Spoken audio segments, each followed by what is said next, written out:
I'm Myriam. And I'm Elyse. Two friends bound by the love of books. Taking on the world one chapter at a time. This is the Book Bound Besties podcast.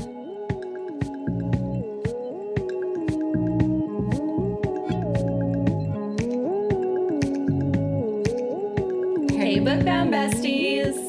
Welcome to episode 11 of season 2 of the Book Bound Besties podcast, where we dive deep into your favorite books, have unhinged chats, and Elyse theorizes about what's to come because she still has not read the whole book. So close. Yeah, 2 more episodes this season, you guys. We are at the finish line, and so you can anticipate, Elyse, that things are about to get intense. Shit is about to hit the proverbial fan. We have ended on quite the cliffhanger. I know. So we'll see. Today we're going to be talking about Iron Flame chapters 51 to 55, and as always, this is your content warning. I was about to say, does something happen this week? Yes. There was some violence this week. Oh, there's violence. So it does contain topics that are not suitable for little ears. Before we jump into the episode, I have a little surprise for Elyse that I don't think she's noticed. So this morning, I'm coming home from the gym and I see that we have a message request from someone on our Instagram. Okay. So I open the message, and the message is from Kathy in Austria. Whoa. Yeah. So, besties, if you have any questions, comments, feedback, thoughts, things that you think we missed out on, please send us a message because it's so fun. Kathy actually had a really interesting question that I'm going to ask you because she asked me. Okay. Well, she asked us. Yeah. So this is her message. I just want to make you feel good, so I'm going to read it, okay? So it says, "Hey there, smiley face. I found your podcast about a month ago and am now caught up with all of your episodes. Big fan from Austria." Did I say she's from Austria yet? Oh, okay. "I'm currently listening to yesterday's episode, so this would be episode 6, I think. The timey-wimey stuff confuses me, but anyway. Because we record in advance and then we're editing while we record. We're at so many different, we work on many episodes at a time. I know. So anyway, I don't know which episode she was on, but she was on yesterday's episode, and we're talking about the whole enemies to lovers thing, which, again, this makes it hard because we talk about that a lot, and Xaden's deal with Lilith. And what she wanted to ask/add is, do we really think that Xaden ever regarded Violet as an enemy because she's Brennan's sister? So your whole thing is you never really bought into the whole enemies to lovers thing because you're like, there's literally no evidence of them ever being enemies. But what Kathy is saying that I think is really interesting is, well, does the Violet tie to Brennan further push your point that they're not necessarily enemies because Brennan is Xaden's ally? Right. So what do you think? It's true. I didn't even consider Brennan could have easily shifted Xaden's perspective on the Sorrengails. Yeah. I mean, he must have because they're allies. Like when Brennan made the choice to leave Navarre, it just like fortified that Sorrengails aren't bad people. So, or not all of them. I don't know. Yeah. So yeah, I think that's a really good point. I think that could have definitely given Xaden pause to think that maybe Violet could follow in those footsteps or might not be the enemy. I like that. Yeah, isn't that interesting? Yeah. It's nice. This way when, a couple weeks ago we had Daria send us some thoughts, and now we have Kathy. It's fun to kind of meld in our listeners' points of view, so it's not just the two of us. Yeah. So that's really awesome. Anyway, she ends her message saying, "Anyways, I love your podcast and thank you for what you're doing. All the best, Kathy." Isn't that so sweet? That's so sweet. Yeah, thanks, love that. Kathy. Did you want to talk about Butcher and Blackbird? Oh, because you're finally done. Oh my gosh, yes. I want to hear your thoughts because so this is the issue that we have in our friendship. So I will read a book and I will fall absolutely head over heels in love. We've also established my reading comprehension is meh. And I'm pretty easy to please. Like, I fall for the author's manipulation. I just get swept away in a story. So what happens is I end up feeling very, very passionately about things that I read. And then naturally, I encourage all of my friends to embark on those journeys. But the issue is sometimes you're worried, like, will that person like it as much as me? And so when I absolutely became obsessed with Butcher and Blackbird, obviously Elyse is like, maybe I will pick this up. And then that's when the anxiety starts, because you're like, okay, is she gonna like it as much as me, or is she gonna think I'm some sort of like loser? I mean, obviously she wasn't gonna think I was a loser, because Butcher and Blackbird is a incredibly successful book, but let's hear it. Maybe a little twisted, but... Well, the first thing, Elyse finishes the book, and the first thing that she tells me is, I'm surprised you liked it. I am surprised. It's dark, and it's kind of gross, because you're dealing with really icky serial killer situations, and the author doesn't hold back on, like, describing the scenes, per se. Yeah, they're gory. They're really gory. And the first chapter, there's just some very vivid depictions of the scene, and it's yucky and stinky, and I was reading it and I was like, how did Myriam get past? How did Myriam But you know what? past this? It's like I told Amber last week. Amber said, if you make it through the first chapter, you're fine. Yeah. So I had that in the back of my mind, and I was intrigued. I loved it. I've said it before, I like horror movies as well, but then there was also the element of this incredible banter relationship, I guess kind of friends to lovers. It's just so good. Like, from the moment we met the male main character, I was in love. I like texted Myriam right away. I was like, I don't know if I've ever fallen for a character faster. Like, he was just so funny and witty, and I loved it. I loved it so much. Like, I would be hesitant to tell people to read it because it's really twisted. And to be honest, the sex scenes they're rough, they're dark. They're not dark. Well, they're rough. They're intense. They're not rough. Yeah, they are. No. Oh, come on. They're intense, but they're not intense. rough. There's no violence. No, not violence, but it's like, it's not just like, oh, they made love. Well, no, of course not. It's like really intense. So yeah, I would be hesitant to tell people. I don't have many friends who read Filth. Filth. Yeah, I have a lot of friends who read filth, so I had absolutely no problem. Like, I think people would be like appalled. Really? Well, yeah, if you've never read filth before. No. This is definitely like not an introduction to smut, exactly. for sure. So I think people would be shocked. In my group of friends, one girl has been reading filth before even I have. Mm-hmm. I've just gotten her into like the fantasy filth. Okay. So we've bonded over that. And then another one, I don't know. This girl went from 0 to 100. She just picked up like Hunting Adeline.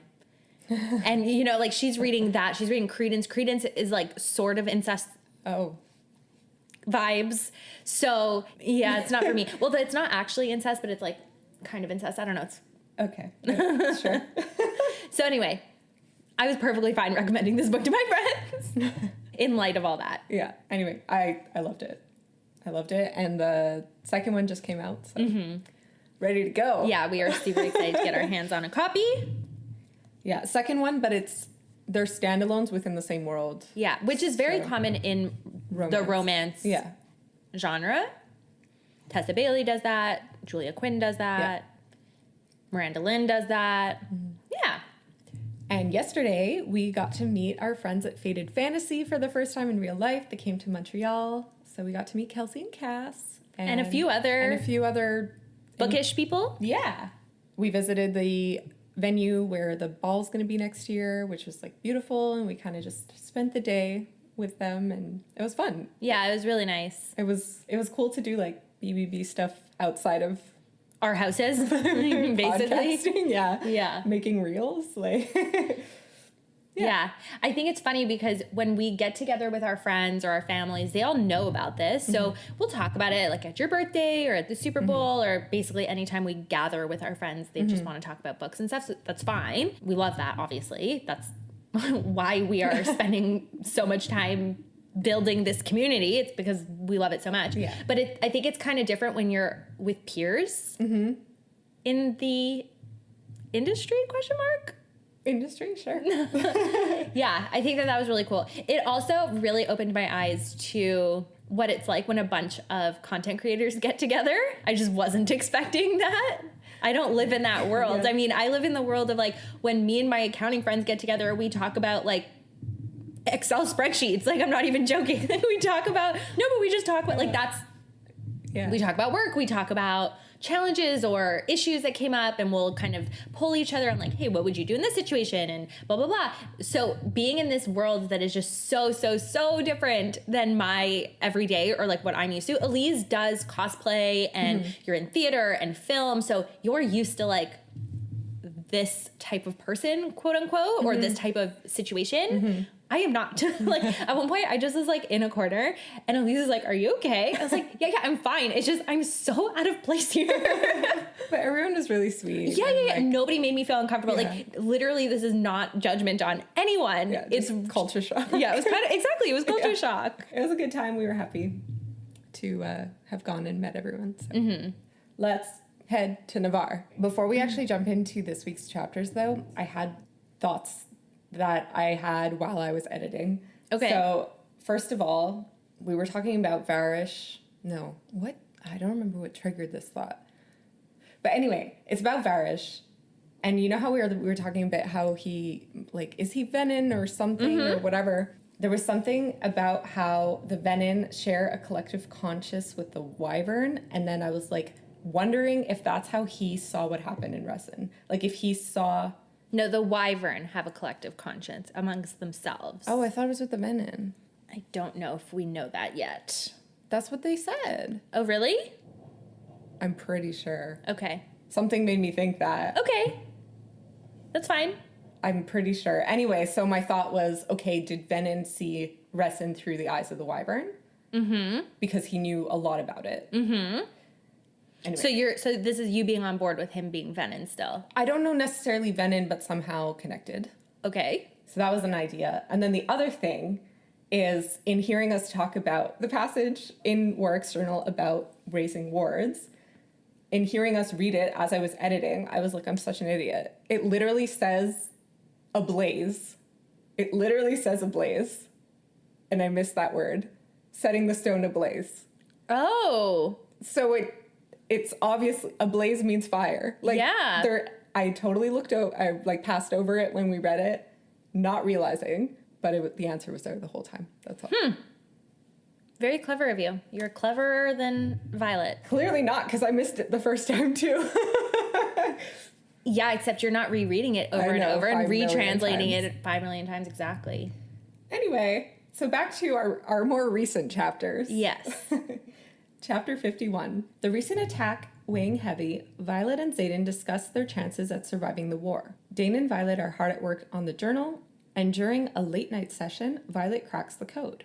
Only she isn't sure they should be raising the wards. The pre-chapter blurb comes from Captain Lyra Durrell's Guide to Vanquishing the Venin, property of Cliffsbane Academy, and it says, many of our most esteemed tacticians have tried to estimate the approaching tipping point, where the outcome of the war may have been decided even though we still fight. Many believe it will come in the next decade. I fear it will arrive much sooner than that.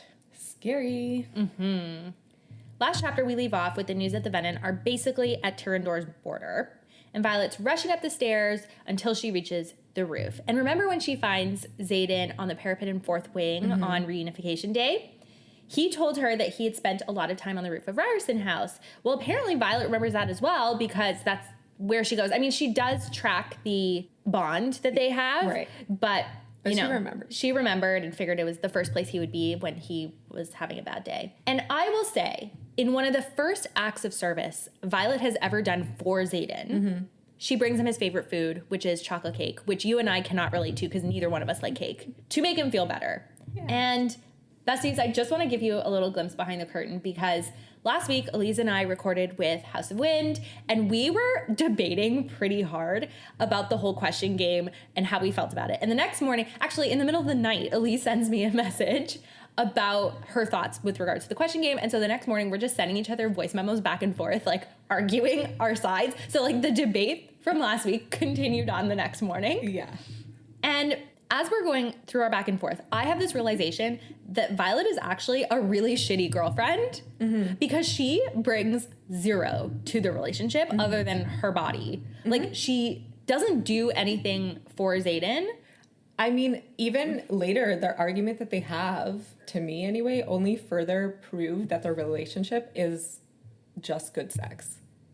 They don't have a good relationship. They have a good connection.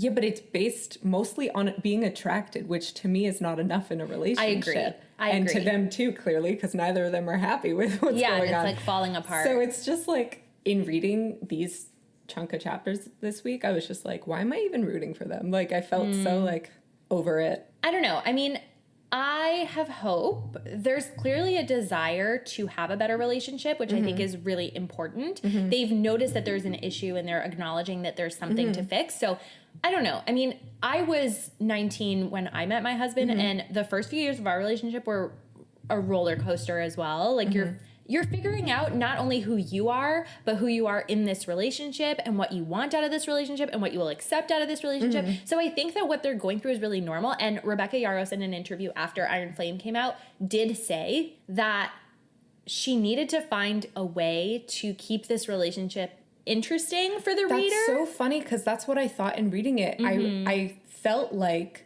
she threw these problems in because the argument doesn't even make sense. And I'm like, I felt like she threw these... Which argument doesn't make sense? The one coming later? Yeah, both their points they're both wrong. But... Oh, today is going to be contentious. I figured. Honestly, I was writing my notes and I was like, I don't even want to get into it because we're going to totally not agree. But it just felt like she made this happen because she didn't know how to keep it interesting.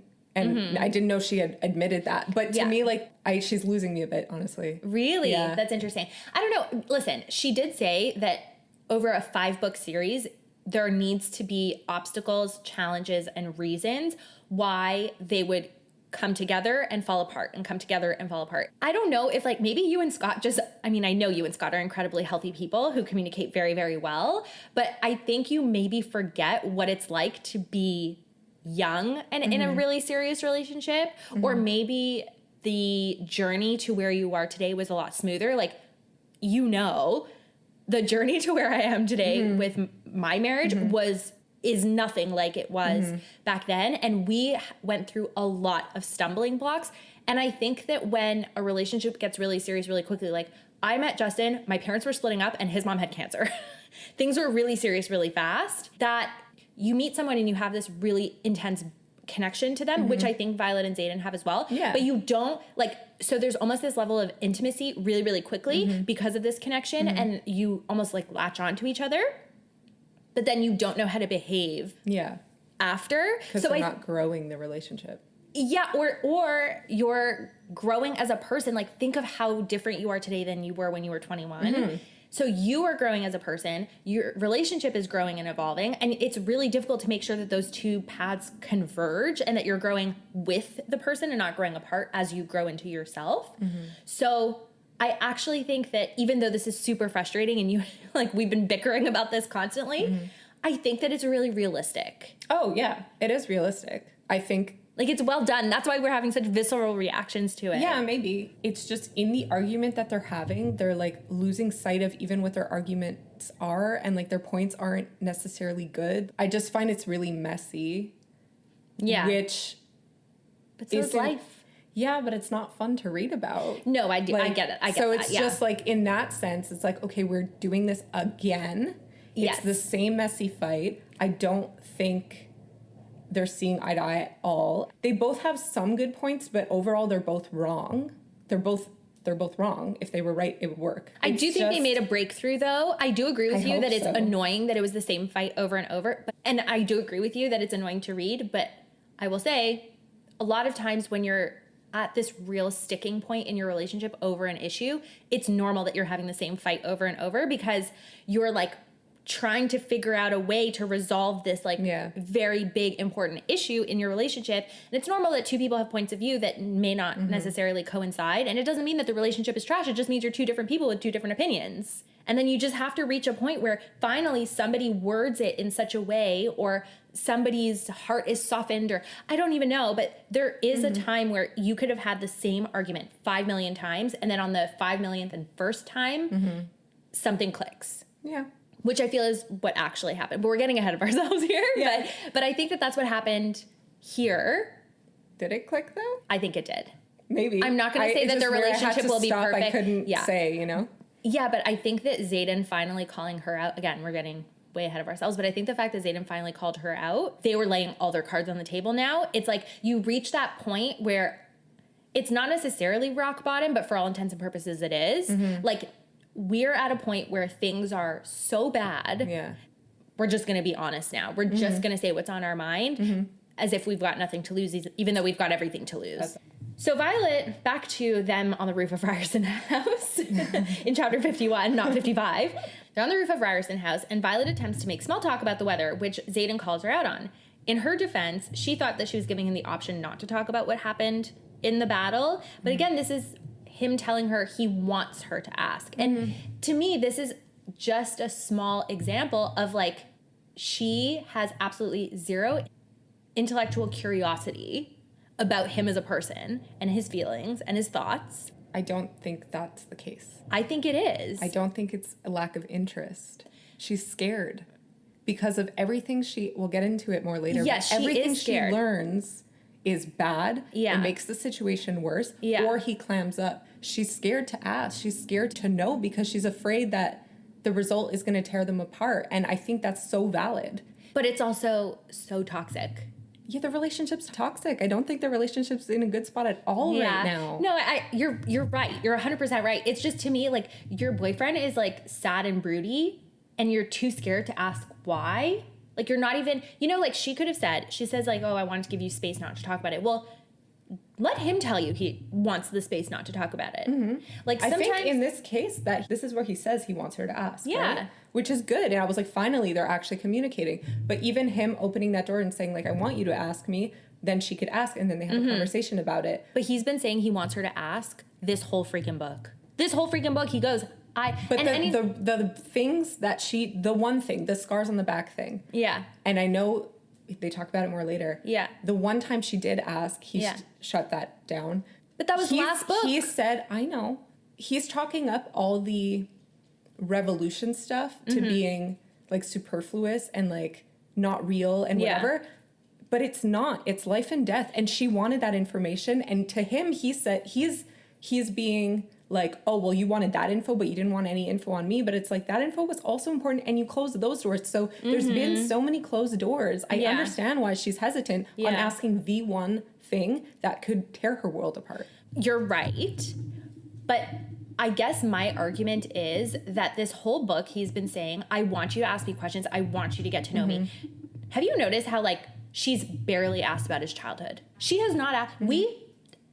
This is not a spoiler. This whole book will go with no mention of Xaden's mother, other than the whole, thing about her leaving after when he was 10. They don't have a single conversation about his parents. These are things that are, like, really important in a relationship to talk about and are formative to who he is. He said, I forgot what it's like to have someone care for me. All of these different things. So to me, when he's saying he wants her to ask, you're 1,000% right that the revolution is an important thing to talk about, and it's an important factor in their relationship. But let's just go to basics.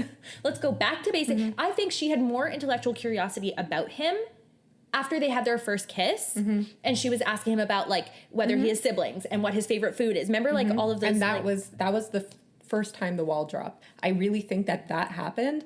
And it just shut her down. She didn't know how to deal with it. Yeah, maybe. Like, I think that was the triggering point. And yes, he has said, ask me. And I think she's wrong to have not asked. She should have asked more. I agree. But it's just, like, I think that happened. She was so shut out and didn't know how to react. And then the lies came out. Right. So she was like, so her walls are closing in on her. Yeah. So she just doesn't know how to be. And to be honest, they don't really talk about her life either. They don't talk about themselves at all. They have no rapport. The only stuff they discuss is, like, school or, like, how dare you put yourself into danger or fucking. Like, that's all they do. So, and I guess part of it is, like, they're at war. They don't have much time to just hang and talk. But, like, there is no, like you said, basic building blocks of a relationship on both sides. It's just not there. I guess I would say that there's a little bit more on her side in the sense that they talk about her childhood. They talk about her and her father's relationship, the languages she learned. She gives a lot of little nuggets about her childhood with Dane and that kind of thing. Yeah, I guess that's true. It's at the moment, like, in reading this part, I was like, wow, their relationship is really not good. It's built on sand. Which, like, just made me, I guess, upset and, like, at this point also exhausted with it. I'm just like, ugh. But hopefully, like you said, that if this is a breakthrough, then good. I hope so. My interpretation, besties, let us know what you think, but my interpretation is that it's a breakthrough. I would be very happy for that. Yeah. Anyway, back to this. So they're on the roof. They're talking about the weather, blah, blah, blah. He's telling her that he wants to talk about it. And then he tells her that the fight was 10 times as bad as Resin. And that, quote, we're outmatched. Outmatched and spread too fucking thin to be anything but a nuisance to them being the Venin. We can't communicate fast enough. We aren't effective or any kind of real barrier when we're sending out riots of 3. They can take the rest of Paromial, take us, whenever they want. And I have no clue why they don't. We have no idea how many of them are assembling in Zolia or where the fuck all these wyverns are hatching from. There's no plan except hold the line, and the line isn't holding. The why don't they just do it is so scary, and kind of goes back to what we were discussing. Like, what is their game plan? There's so many unknowns when it comes to Venin, which just makes them scarier. Absolutely. One little note, we did discuss, I'm pretty sure it was in chapter 1, that the wyvern are not hatched, they're created. Yeah. So that's just a little something that's a bit bizarre. I thought that line was weird too. The wyvern are hatching. I was like, wait, are they? Do they hatch? They do not. Anyway, that was a little weird. Violet responds that they, being the revolution, were not ready. Mm-hmm. And Xaden is not done talking. He's having his word vomit. Let him have his word vomit. Mm-hmm. Quote, we never could have been ready. So don't go adding this to the list of things you blame yourself for. Even if we'd waited to come home after the forge was running, after we had enough riders to imbue the alloy and temper runes for the daggers, I'll never say this in front of the others, but we're 50 years too late. And I just feel so bad for poor, broody, sad boy Xaden, who's just got so much on his shoulders. It's so scary to think you're literally standing in the face of a tsunami and there's nothing you can do about it. Mm-hmm. I know. And this is the guy who, all through Fourth Wing, all through Iron Flame so far, has been cool, calm, and collected, who's had a plan, who's like, whatever crap gets thrown our way, we will deal with it. And now he's like, no, like, we're fucked, basically. Yeah, he's not wrong. It feels like they're going to lose. Like, not that there's no hope, but there's next to no hope. Like, what the hell are they supposed to do? Yeah. But we have to remember there's 3 more books, so there has to be some sort of hope. No, I know. No, run away. Run to that little island that Takara offered. Run to different isles. Yeah. Violet wants to do something about it. She's refusing to take this, defeat lying down. But Xaden tells her that despite Eratia being his city, Brennan is the tactician, S2E and Ulysses command the army, and Mira ordered him off the field because she couldn't risk Violet.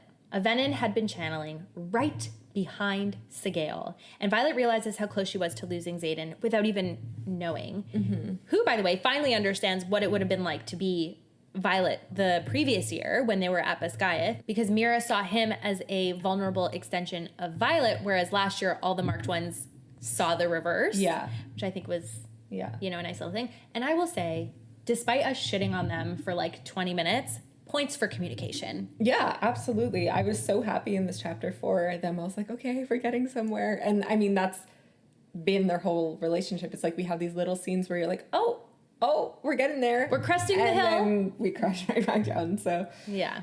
They end the conversation with Violet saying, I get it. We're tethered. And then he kisses her and tells her, quote, for the rest of our lives, which I find so romantic. But also, I was like, it's going to be really long lives, right?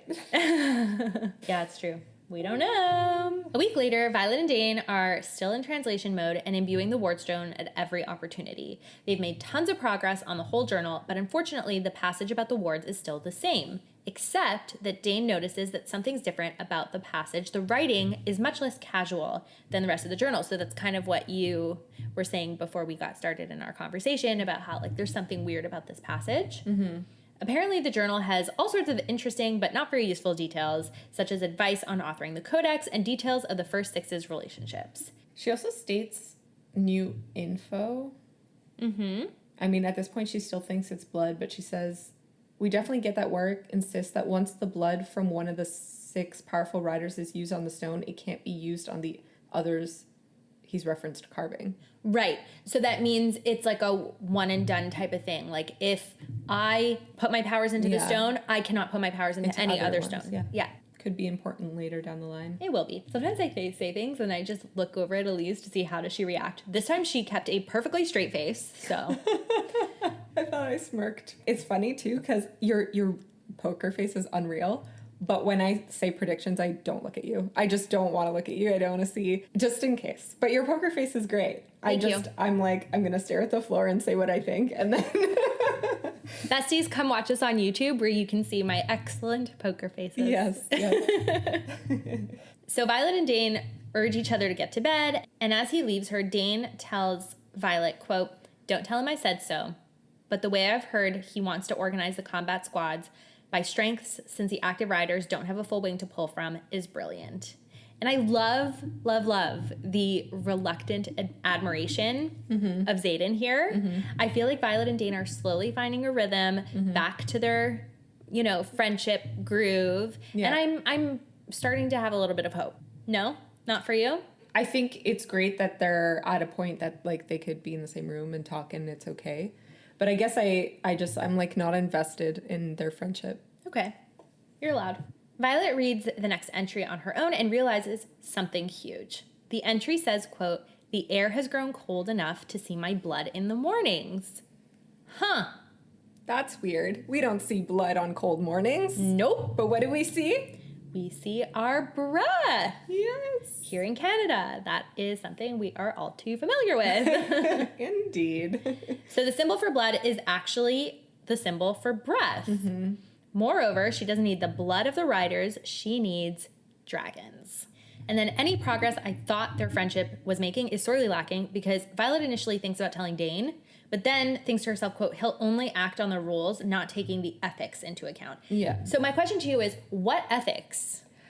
At this moment, I was like, I had no guesses. I was like, what ethics could possibly... My thought actually went to, I was like, do they have to kill a dragon? Like, what other ethics would stop Dane? That was the only thought I had. We find out later. Yeah, absolutely. I did find it interesting, though, and probably par for the course, that she was still hesitant to trust Dane with such integral information. Yeah, I mean, you can't expect her to go from 0 to 100. Yeah. I don't blame her for that. There's only one person, though, that she does trust to always do the right thing, and that is our ride or die, Rhiannon. The chapter ends with Violet telling her friend, "I know how to raise the wards. I'm just not entirely sure we should." Awards? Awards. What is your most romantic line? I'm sorry. Thank you, but as annoying as it is, I get it. We're tethered. I shrug. He kisses me quiet, hard, and quick for the rest of our lives. I picked the same one. What's your funniest line? Have you noticed his phrasing is so much more casual in the rest of the journal compared to the one section we actually need to understand? Like he's deliberately fucking with us from the grave. Yeah, he is. The funniest line I chose is, "You're making dick jokes." Yeah, it was good. And I did not have a spicy. Oh, mine was like spicy because of the insinuation. The dick joke. Yeah, it was the, I bet we get 7 inches tonight. Maybe more if you're good. Now, Xaden. Chapter 52. Violet and Rhiannon gather the squad to reveal the hard truth of raising the wards. Once the wards are raised, fliers will no longer be able to wield. Stuck between a rock and a hard place, the fliers must decide whether to stay or to go. Violet's nightmares are getting more real, and the sage seems to believe that she will be the downfall. Xaden returns, eager to raise wards, but he's going to have to wait until Violet is ready. A lot happened. Yeah, this was a big chapter. The pre-chapter blurb comes from the Journal of Work of Lucerys, translated by cadets Violet Sorrengail and Dane Atos. Quote, "The breath of life of the 6 and the 1 combined and set the stone ablaze in an iron flame." The grammar is very confusing. Well, what is the one? And that's the part of the phrase that even upon first reading, I'm like, but what do you mean the 6 and the 1? And I know Violet assumed it was a stone, but because of the phrasing, to me, I wouldn't assume it's a stone. Okay, what do you assume that it is? I don't know. Who? I think it's a who. Okay, that's interesting. I love that theory. Thank you. So we're in Rhiannon's sister's dining room with the squad, and we're talking the whole squad, Drift included. Mm-hmm. This is an extension of their bonding activities, apparently, because we learned that they've been working towards adjusting formation to include flyers and riders, and that Rhiannon has showed even more leadership skills by insisting that everyone runs together and sits together at mealtimes and in class. She's really trying to make them gel. Exactly. She's even assigned study partners. So she's really doing the most in terms of trying to find a way to foster peace among the riders and the flyers.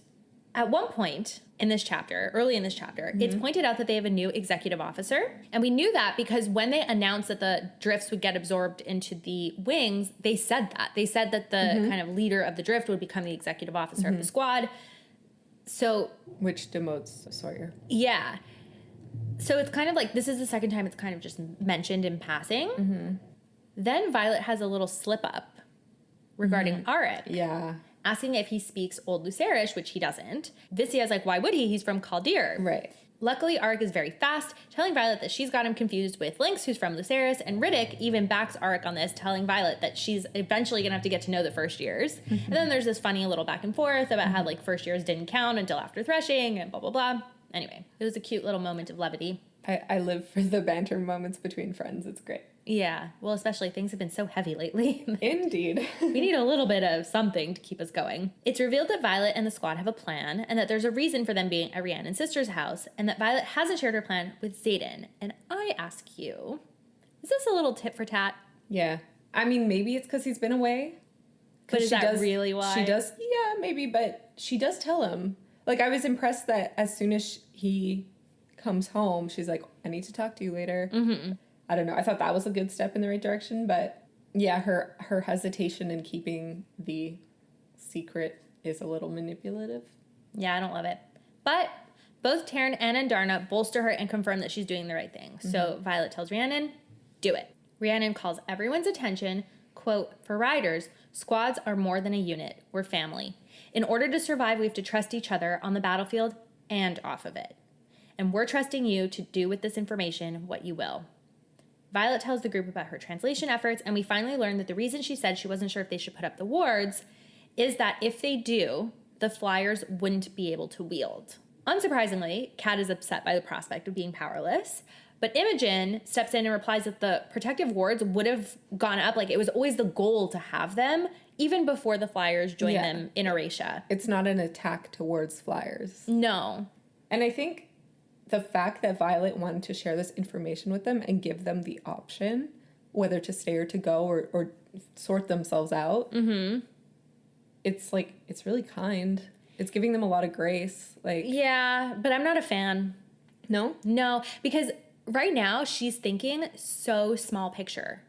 Like, putting up the wards as soon as possible could save thousands and thousands of people, not only in Tyrrendor, but also Paromish refugees who are crossing the border constantly. So now she's thinking, oh, I don't want to make this small group of people, the flyers, feel unhappy or unfulfilled or powerless or whatever adjective you want to use. I'm giving them this time rather than protecting the many. But it's like a day, and they would have needed Xaden anyway. Like, she's not delaying it that long. Like, she found out at night, but and the next morning could come literally at any time. To me, this is a matter of utmost urgency. Like, the minute you figure out how you can do it, you should do it. Well, she couldn't have, because she needed Xaden. Why did she need Xaden? Because he's one of the most powerful. They need Sigale.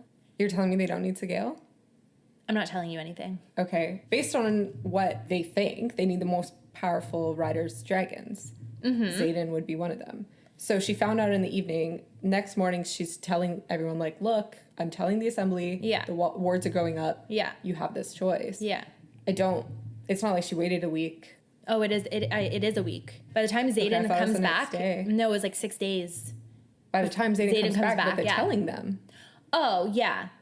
But, like, she could have told the assembly. They could have, gone and fetched Xaden. Yeah, like, things could have happened. I didn't realize it was a week. Yeah. I really thought it was, like, the next day. So she tells her squad that the wards will go up as soon as the assembly knows, like we were just talking about, and that she'll tell Xaden the moment he comes home. But she softens the blow by saying that she'll ask Xaden to hold off putting up the wards for as long as possible to give them time. Like, this is the stuff. Yeah, that I agree. It should have been within the day. Like, stay or go. Make your decision. Yeah, it needs to be a snap decision anyway. Yeah. Marin, who is usually Team Violet, just says that they are no good to their people if they can't channel, to which Imogen retorts that they're no good to them dead either, which I think is a good point. But I understand that they're in this unenviable position of either staying and being quote unquote, I mean, they're powerless, but they're not that powerless. They've been trained in fighting, flying. They can still kill Venom if they need to. It's just they can't use powers to do it. Yeah, I think going back to the small picture thing, like, I don't know that it's that small picture in the sense that, let's say she found out that night and went to the assembly and they did it that night, knowing that all the flyers were going to lose their power. The flyers would feel attacked and betrayed and would question if that was part of the plan the whole time. And maybe not in that moment, but it would just establish a war once the Dark Wielders are gone. You know, like, I think long term it would cause more problems to not tell them. But I do agree, timeline wise, like, it needed to happen within 24 hours. Because the thing is, I think you're right. But keep in mind, they brought 100 flyers, 100 or 200 flyers, let's say. I can't confidently say that, let's say, Takaris would be like, oh, I'm glad that you sacrificed or you gambled with the lives and the safety of thousands of people for these 100 flyers. Like, I understand the emotion behind it of you saying, like, oh, it's like, I think Takaris would be like, our deal was you keep them safe and you took away their powers. And but they'd be safe if they were behind wards. I don't think he would see it that way. Really? I think he's pretty hot-headed. You're right that he is. I just think that in a matter of life and death, like, you'd rather be alive and powerless than have powers and potentially dead. I guess we'll see what people choose. Yeah, it's true. Anyway, this whole debate you and I are having is totally pointless because Violet reassures them that if they say they will not be powerless, because the alloy isn't the only thing they can imbue. She takes out 6 conduits made of the kind of ore that they don't use to make alloys, so like a different type of ore. It's not as rare as palladium, but it's 10 times more explosive when it's blown raw, let alone imbued. And then Sloane just comes in and says, Mayor's Sight. Do you think that this is something to do with Mari, like her last name? Oh, I didn't think it was their last name. I just assumed it was from the town.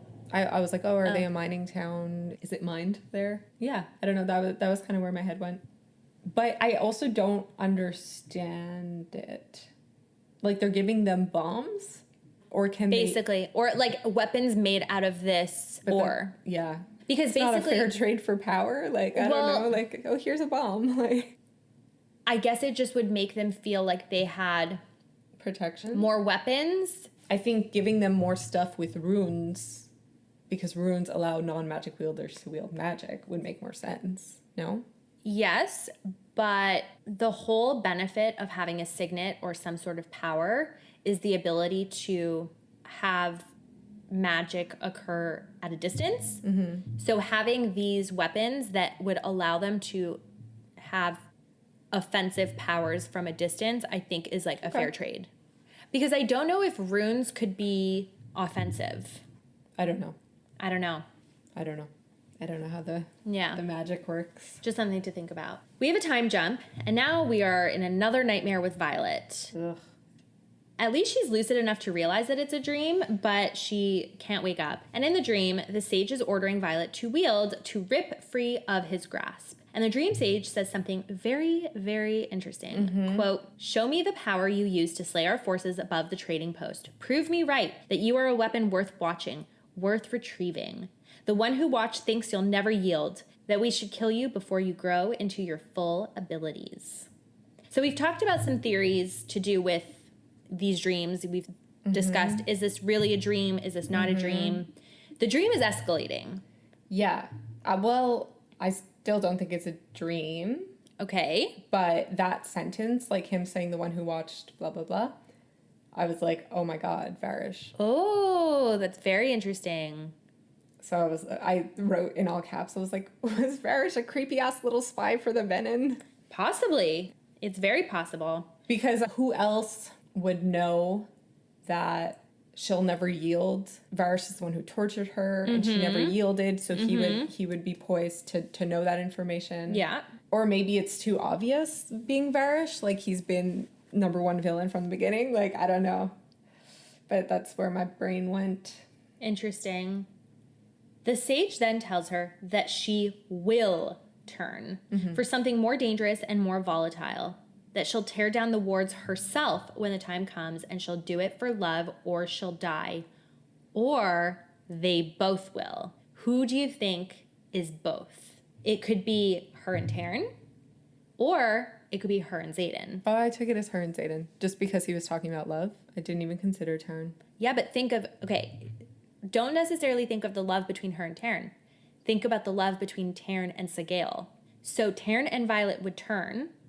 I don't know how it would work on Taryn's side, but just think that would happen in order to for both of them to protect those they love. So that's one option, rather than her and Xaden turning for love of each other, just them two. Does that make sense? I don't think he's saying they will both turn. I think he's saying that Violet would turn for love and Xaden would turn for love. Oh, okay. That's interesting. Because they both would. And we've talked about this before. Like, they would literally blow up the world if it meant saving the other person. Mm-hmm. So, and I think he's not wrong. I think, yeah, they both would do anything for the other person. And the fact that he knows that is really dangerous because it puts him in a position to be able to manipulate that. I don't like this guy. You're not meant to. I'm like stressed talking about this. I know. Okay. I know. Okay, so there's something else, and I'm curious if you caught this. When Violet wakes up from her nightmare, she snuggles up to Xaden. Mm-hmm. But remember how she said that she wouldn't lie to him and that she would tell him about the wars as soon as he got home? He's home. Mm-hmm. But then, just later on in this chapter, they have this big reunion, and he's got a few days worth of scruff. So he wasn't there? That's what's weird. Oh. So one of the theories for her second signet is time jumping, something to do with time. Okay. So complicated. Yeah.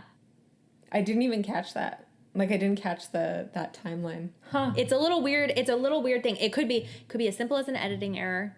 It could be there for no reason. It could be there for a reason. Mm-hmm. I don't know. Or she wasn't fully awake or something. I don't know. Well, I mean, because Taryn is there and is like tells her, or in her mind tells her to stop giving into her dreams, and like, but she's kind of like in and out, like when you're not fully awake, you know? Yeah, but you can't snuggle up to something that's not there. Mm-hmm.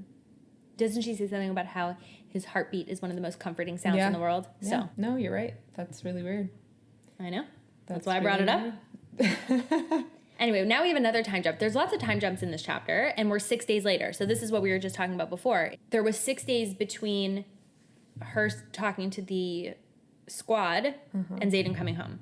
Okay, I'm really confused now. About the time jumps? Yeah. Well, no, just about the Xaden being in the bed, but was he really there, or? I mean, alternatively, he could have like just come home to sleep and then been gone in the morning. I don't know. Or like been there and she chose not to tell him then, which is weird. But the way she said she wouldn't do that. But it's also the way they reunite. It's like, oh my God, I haven't seen you in forever. There you go. Also, just a small little line that I don't even know if it's worth noting, but it says that the Venin sleeve goes up to reveal his tanned arm. Mm-hmm. So I was just like, oh, is it worth noting that he is slightly more tanned, like Xaden's color versus... Interesting. I like that theory.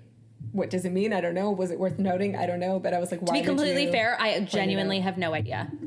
This is not a poker face situation. Okay. So despite there being snow outside the valley, in it, it's very hot. And this is supposed to be noteworthy. Like, they talk a lot about the weather in this book. So anyway, park it away, I guess. This is when it is reiterated, now for the third time, that Sawyer has been demoted from executive officer. But again, I don't think that this was a surprise. It was literally mentioned earlier in this chapter. So, I mean, it could just be... struggling with it. You think? Yeah, because he's like, you catch him muttering to himself, being like, it was worth it. It was worth it. If they could do it, if they could lose their power, I could lose my... Position. Like, I think it hit him. Okay. Yeah. So you just think it was Violet checking in on a friend more than reiterating his demotion for the reader? Yeah. Okay. So we find out that they're on the flight field because they're going to go on some sort of like flying maneuver or training mission. Mm-hmm. And Andarna can't come because she's only capable of flying for 1 hour with her newly newly strengthened wing. Which, I mean, we're progress. Definitely progress. But that doesn't stop her from arguing, which prompts Taryn to grumble that, quote, I'm starting to wish I'd protested your right of benefaction when you asked the Empyrean to bond. And then Andarna says, good thing you're not the head of my den then, isn't it? Mm-hmm. Big eye emoji. I know. We get a lot of little nuggets about dragons in this next Absolutely. part. You know what I thought? I thought that this is Andarna giving, you're not my real dad. Yeah, like exactly. It just felt very step parent coded. And we learned that Coda is... Yes. Was Coda the other black dragon? Yes. Okay. It's so Melgren's dragon. And he's like super powerful. Yeah, he's the most powerful dragon. Terran is the second most powerful. I'm not sure if it's a theory or if it's actually canon, but I think that they're brothers. Oh, maybe. Yeah, I'm not sure. Maybe. Anyway, I thought it was just cool to see a glimpse of like the hierarchy of dragons. Mm-hmm, totally. While Rhiannon and Bragan, the flyer, the executive officer, are planning the flight maneuvers and what they're going to be doing, there's this little conversation with Riddick and Sawyer, and they're just complaining about missing flying and that they didn't have the opportunity to fly all the way to Corden. And, you know, we get this little tidbit, though, that now that they've got the luminary, they've sufficiently supplied the drifts with weapons, so now every rider has multiple daggers. And it turns out that the flight maneuver today is not simply flying. Rhiannon announces that there are 30 summoning runes hidden within 20 miles of the western range, and the exercise is to determine whether the dragons can sense them. Winner gets a weekend pass, which I think is like their go-to prize, because Xaden won a weekend pass at Samara for the fight before. Just as the exercise is about to begin, Violet notices Xaden is flying in, and she runs straight for him the minute he lands. And he hugs her in front of everyone, and she tells him that they need to talk. But she says that they should wait until they have more time to discuss things. And then in classic Garrick fashion, and honestly, we don't get enough of this guy in this book. I know. Rebecca Yarros actually said we're going to get more of him in Onyx Storm, which I'm very excited about. Yeah, you mentioned that. That makes me happy. Garrick passively aggressively greets Violet and also slips in that Xaden took down a Venom just outside Drathis. That's very close. That's very close. Xaden insists that she reveals her news, but she doesn't have time. Both Imogen and Rhiannon are calling to her. They have to, start this training exercise. This isn't the time for a long discussion. Yeah, exactly. And she's right. It's not the time to talk about it. But at least she did say, first thing she said was like, we need to talk. That's a step in the right direction. But you know what? That would cause so much anxiety to me. Yeah. I would rather her not say anything until she can actually have the conversation. Like, what's the point? He's just going to be stewing on this. I don't know. I guess I just like her intention is finally like the right one. Yeah. He mind to mind orders her to tell him. And I love how she says, the wing leader voice doesn't work on me. Yeah. But Xaden can read it on her face. He knows she figured out how to raise the wards. He wants to raise them immediately, but she says that they need to talk about it later, so she's putting the discussion on pause. He rushes after her as she's walking away to at least tell him what they missed the first time, and she just says dragons. The sixth most powerful refers to dragons, not riders. And he's like, oh, if that's the case, then I'll have them up before you come back. And she's like, nope, you can't. Well, she says you can't without Taryn. Yeah. I love how, like, while this is happening, Kat just looks at him and is like, are you fighting silently? Yeah. And Sloane's just like, yeah, they do that. I know. It just makes it, I find it so funny because we are in Violet's head this whole time. So whether they're speaking out loud or in her head, like, we know what's going on. Yeah. And I'm just imagining how weird it must look to a third party just, like, sitting there. Like, they're just, yeah. We just stared at each other aggressively for those not watching.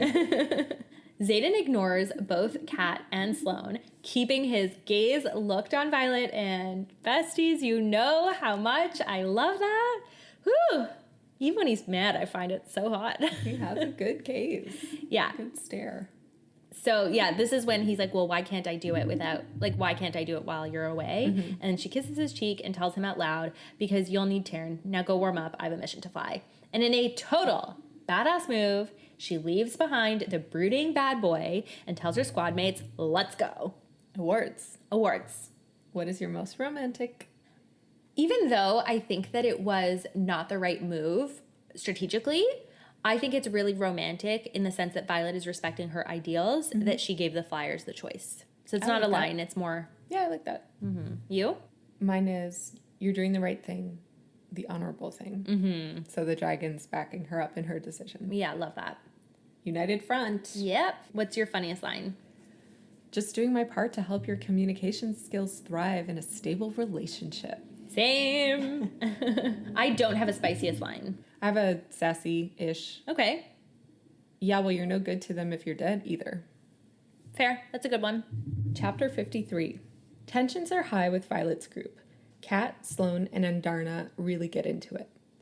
They work their way through caves, finding the rune, but they too are found by an orange daggertail ready for revenge.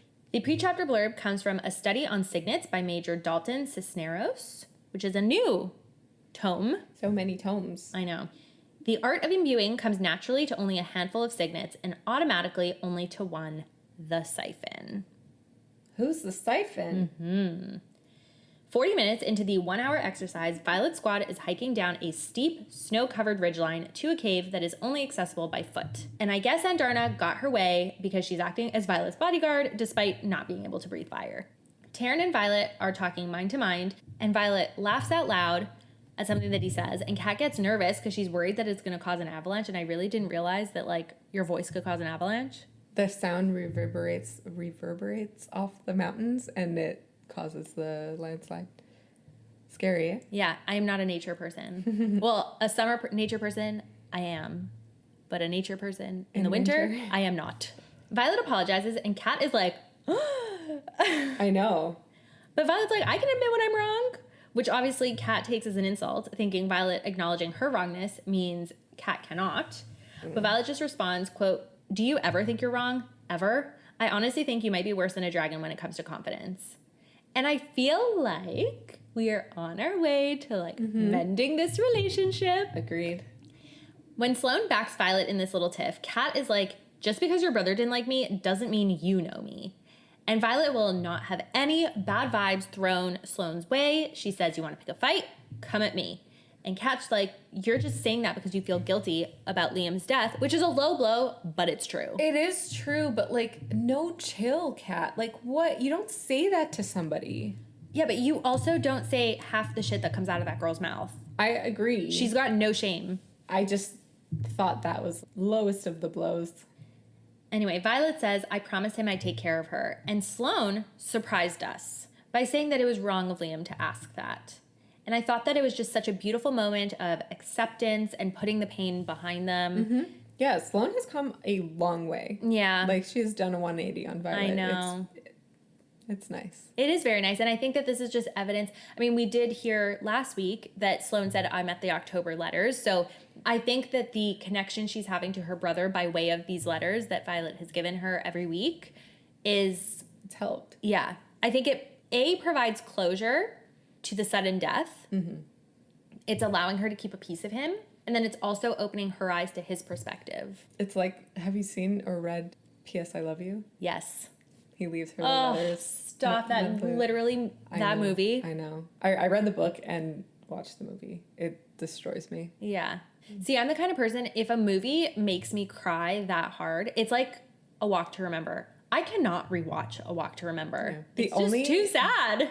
The only movie that ever made me cry that I, like, refuse to rewatch is The Notebook. I've never watched it. Like, I've never watched The Notebook. I've never watched Titanic. There are movies that are so hyped up that I'm like, I'd rather not. Thank you. I just have, like, a grudge from childhood with the Titanic because it came out when I was, I want to say, like, 5-ish. I was quite young. And I'm the youngest, and my sister are the youngest in our family. So all our cousins are older. And on our street, all our friends were older. So, like, we've always been the younger kids. And when Titanic came out, everyone wanted to watch Titanic. And this freaking movie was not one, but 2 VHS tapes long, which is so long for a 5-year-old to sit and watch a movie. So my cousins always wanted to watch it because obviously Leo was adorable. And my neighbors always wanted to watch it. So I watched that movie 5 million times as a kid who was completely uninterested. It's not a movie for a kid. There's nothing in it for a kid. I just remember sitting there and watching it, and I just could see little, like, clips of it in my head, and I have never watched it since because I, like, had so much disdain for the Titanic. That's so funny. I know. And I should watch it. Like, I should watch it as an adult and just, like, see it for what it is. Childhood grudge against the Titanic. I mean, on, like, one side of my family, I'm the oldest, but on another, I'm the youngest of, like, a million guy cousins. And so it used to be rocky with them. But do you hold a grudge against Rocky? Not really.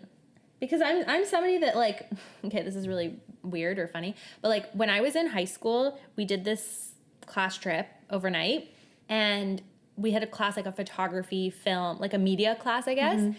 That teacher put The Birds by Alfred Hitchcock. Mm-hmm. I don't like birds as a result of this movie. They just freak me out. Like, I have a friend who has a bird, and I am like, you need to keep that in its cage because it cannot approach me. I am too afraid of birds. Yeah, I don't like birds. So I got so scared. We were watching this movie. I'll never forget like where I was. I wore a hoodie that I had over my eyes, that I like cinched the hood so that it blocked my face, and I got so scared I just fell asleep. That's funny. Yeah, because I was just sitting there with like my ears blocked, your my body eyes just closed. like shut down. Yeah, because I do that when I'm really scared. Okay. Like, I also have an irrational fear of boats. Okay, do you pass out? When I was a kid, I did. Now I'm fine. Like, I'm brave. Like, I'm fine. But like, I still get nervous if it's really rocky and stuff. But when I was like around 5, we were on a big family trip with my dad's family from the US, and we went down to Mexico, and they were on this like speedboat to go snorkeling somewhere. And my dad loves to tell the story because it embarrasses me, but he's like, you were holding on to my chest hair, like pulling chest hair out of my body because you were holding on so tight. And he's like, and then you got so scared you passed out. Crazy. Anyway, that was our little interlude. Yeah, I have never seen The Birds. Don't watch it. I've seen Hitchcock movies, and I've really enjoyed them, but I have a fear of birds. A bird once flew into me, like fully hit my leg. Yes, and I was already afraid of birds. I was hyperventilating. I didn't know what to do. Like, I was just walking on like near the London Eye, and I was just like fully freaking out in the street. It was so gross, and I just wanted to like clean my leg and like, oh. You know what? I will say my fear of birds is purely from that movie. Before that movie, I was fine. I lived 17 years of my life. I don't know why. It's like the fact that they just, first of all, their feet are gross looking. Yeah. The fluttering by your head, and it just makes me very jumpy and uncomfortable. Like they're not predictable. They just like swoop in and attack you. It's the beak. The beak too. Let's change the subject. It's freaking me out. Violet tells Taryn that the cave is bigger than they thought from the air. And remember at the beginning of Iron Flame, I told you to park a mention of a network of caves. Yes. And it's funny because when it came up, I couldn't remember. I remembered that there was mention of a network of caves, but I couldn't remember the context until Solus showed up, and I was like, yes. Yes. Well, Taryn tells Violet that, quote, there was a time my kind dwelled in every mountain of this range. That cave is undoubtedly part of the network of chambers that runs through this range for a wintering den. This entrance would have been inhospitable to any approach but direct flight to protect the young and the adolescent. Which is an interesting kind of backdrop on the inner workings of dragonkind. So they're going deeper into the cave, and Violet is having a physical reaction to the smell of earth. And I love that Andarna puts her sass aside to remind Violet that, quote, you ended the one who kept you prisoner. Remember that Andarna is always like her emotional support dragon. Yeah. Taryn is the one who bolsters her and pushes her to be better and stronger and doesn't baby her, but Andarna is still that little golden snitch with legs. And yeah, it was nice to see that moment because we've only seen her be snarky and sassy, and she's going through her moody teenage phase, which is fine. It's just part of the process. But it was just like, okay, you haven't lost that supportive side. Exactly. So another little plot hole is that nobody can summon mage lights, but Violet was apparently good at that in Fourth Wing. Oh, really? Yeah. That's funny. Yeah. So Kat pulls out a piece of wood, and we find out that the fliers trade runes, which I love so much. I think it's so cool, and I think that Kat's right. She accuses the riders of claiming to be a family, but not actually helping each other out very much. When Violet asks why the fliers didn't share this information of them swapping runes with the riders, Kat says that, quote, they're used to hoarding power, not sharing it. Fine. Yeah. I was kind of like, oh, that brings them a step closer to Venom. Like, ooh. Oh, interesting. Violet's got an idea, though, to start a fire. She pulls out a conduit and then does that cool trick where Felix taught her to, like, step away. And have I said this before? That I picture it as Harry and Voldemort fighting in the Battle of Hogwarts. I said that before? We've talked about it. Oh, okay. Sloane carries the conduit to Kat, who's instructed to stick the torch into the energy. And this whole thing impresses Kat into giving Violet a rare compliment. Again, a hint at friendship? Question mark. I think that's the closest thing to a compliment we're ever going to get from her. You never know. Violet makes a little wordy joke about the fact that they may not compliment each other, but they do complement each other. And everyone's like, this isn't funny. I love it. I know. I was like, that is a great, bad, nerdy joke. I love like punny, nerdy jokes. Me too. And it's not like, oh my God, that's the funniest thing I ever heard, but it's just like, yeah.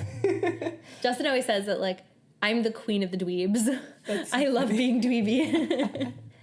Then we sense a breeze. In the moment, were you like, huh, that's weird, or did you just skip over it and keep reading? I just skipped over it and kept reading. Okay, well, from his perch outside the cave, Taryn is able to identify an energy signature. Visya then asks a question I cannot believe Violet has not thought about until now, because we've already discussed it in the past few weeks. What does Violet think her second signet's gonna be? Like, we've just taken it for granted. Did you just take, I mean, maybe that's on me, and like I introduced the concept of a second signet by accident too early? Or like, Did you always think she would have a second signet? I always thought. Okay. I thought dragon equals signet. Okay. I didn't think there was alternate options, I guess. Okay. But Sloane misunderstands Visya's question, saying that, quote, second signets only happen when a dragon bonds a rider in the direct familial line as its previous. But there's an equal chance of it causing madness. From what Thort told me, that's why Kruth wasn't punished for bonding Quinn. She's only the great niece of her previous rider. Her signet's more powerful, but not entirely different. Has this rang any alarm bells? All the alarm bells. Okay. I was like, one, what's Xaden's second signet? We've already learned about the madness thing. Yes. We talked about it, Yes. which at the time I was like, that's terrifying. Like, is Xaden going to go mad over time? Is he going to become the next King George? But in this moment, I was like, well, he hasn't gone mad, so he must have a second signet. Yeah. How have we not heard about this? Or have I just been missing the signs? I don't know. Do you have any theories on what a second signet is? No, I really couldn't think. We've been so focused on how powerful his first signet is, or like the one that everyone knows. But maybe there has been little Easter eggs, but I haven't picked up on anything. It's pretty crazy. Very crazy. And crazy that he's kept it secret this long. Violet tries to keep it together as they find this plain metal chest that they're looking for, and Violet asks Kat to put her superior rune skills to good use. But as she quickly weaves an unlocking rune, and Darna notices the smell of others growing stronger. Smelling of stolen magic. But not wyvern, dragons. So this maybe reinforces what you're saying. Maybe Varish wasn't Venin, but associated with them because his dragon has the smell of stolen magic. Yeah, maybe. As they take the chest with them and start hurrying out of the cave, they hear a low growl, and then they come face to face with a full-grown orange dragon with one eye. Violet freaks out, calls out for Taryn, but in her panic, she drops her conduit. She yanks Kat out of the way, but Visya, unfortunately, is not so lucky, getting swatted out of the way and hit the side of the cave with a loud crack. She's gone. Yeah. Which, I'm going to say something really mean. I mean, she was going to potentially really endanger the movement, so it's not the worst person to knock off the board. Why was she going to potentially She's going to go visit her family in Navarre. Oh, it's true. Yeah. Not no, nice, but how would that endanger the movement? They know about, I guess, maybe like the risk of talking about Erasha. Being captured and tortured, and like, it's a risk. You can't go back. It's a little too fresh. You can't go back yet. Wow, besties. I know, it's mean, eh? Yeah. Well. I've created a monster. Anyway, Taryn calls out to Violet, and all she responds as his nasty breath fills the air and fire escapes his mouth is that Solus found them. So scary and stressful, but at least this isn't where we stopped, so. That is true. Although we did leave on a cliffhanger this week, but yes. Different kind, yeah. What is your most romantic line? You want to pick a fight? You come at me. You? Mine was, he was wrong to ask that of you. Sloane catches up, Visya close behind. Because Imogen would have been a more capable protector, I ask, only able to hold her too familiar blue gaze for a heartbeat before looking away. No, because you already carry the weight of protecting Xaden's life. It was unfair of him to burden you with mine, too. Yeah, I thought that was a really nice breakthrough. I thought it was so beautiful, yeah. What's your funniest? The flyer doesn't have the skills to back up a word like confidence. I had that for a while, but I swapped it for If I thought I was going to kill you, I'd hand it to Kat. That's funny. Spiciest? Oh, wait. That was my spiciest. Oh, really? Yeah. Amazing. My spiciest is, I still wield teeth and claws should the aristocrat bear her vitriol. Sassy and Darna. Oh, yeah. Chapter 54. The cave fight with Solus is a dangerous one, but with some quick thinking, Violet and Andarna manage to take him down. In the infirmary, Xaden and Violet's frustration bubbles, but maybe they're finally ready to have the conversation we've been waiting for. I think it's in her room, or their room. Oh, I thought they were in the infirmary because there was a healer with her, but... Yeah, but someone's banging on the door. There would be no door in the infirmary, no? Yeah, no, you're probably right. My reading comprehension sometimes is correct. I love how you have a dance for every time you talk about your reading comprehension. Do I really? Yeah. That's really funny. Yeah, it's always the little shimmy. You know what? Besties, I really want to know, is reading comprehension so much of a thing in the US? Like, it's a really big part of our education here, especially in French. Like, how many tests did you have on reading comprehension? English too, but more in French. So I'm really curious, is reading comprehension a facet of the American, or even our international listeners? I'd be really curious to hear, because it's been drilled into me. Yeah, that's a very good point. I know right now there's a huge decline in reading comprehension among students. Really? Here, yeah. Oh, I didn't know that. It's an issue Interesting. at the college level. Okay. The pre-chapter blurb comes from Colonel Kiori's Field Guide to Dragonkind, and it says, I'll say one thing for Dragonfire, it kills quickly. No thanks. Violet is determined to make sure that Kat survives. She's third in line to the throne of Peromiel, but she also realizes that she has to save Kat, or it's bye-bye Xaden. And Darna wraps her wings around the squad and instructs them to take a deep breath and hold it. Because remember, dragons are fireproof, so she's protecting them with her wings, but the heat of the fire will cook them alive if they breathe it in. And sweet little Andarna is going to bat for her rider. She's facing down Solus. Terran is 3 minutes away, and he throws Violet's fourth wing mantra back at her, "You will not die today." Love that.